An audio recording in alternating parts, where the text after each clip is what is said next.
Yep, that's a fridge in my trunk. And I have to say, to my total surprise, it's probably one of my favorite installs I've done yet.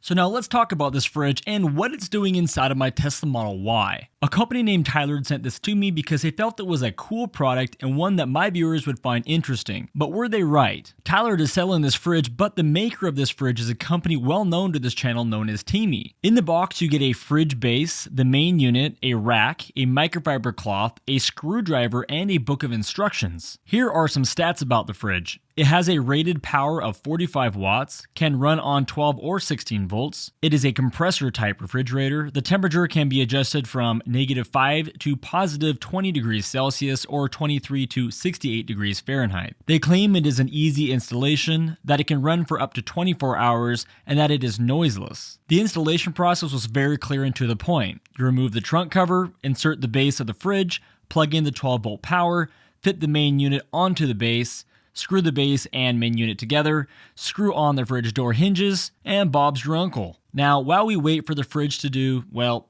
whatever it's doing, let's talk about a few observations. The first was that the fridge door was made to be level with the trunk while not factoring in a floor mat. So if you're like most people and you have a floor mat, you're going to have to pull that floor mat back a little bit to open up the fridge, which is kind of annoying. Next is that while it is a pretty good fit, and mind you, I am not complaining, more just an observation, it is not a perfect fit. There are some gaps where I don't believe there needs to be any. And last, it is noiseless once it gets to your desired temperature, but you can certainly hear the fan while the fridge is getting to that temperature. Luckily, it gets to your temperature quickly, so I don't feel like this is really a problem. Here's an example of what the fan sounds like while it's getting to its temperature.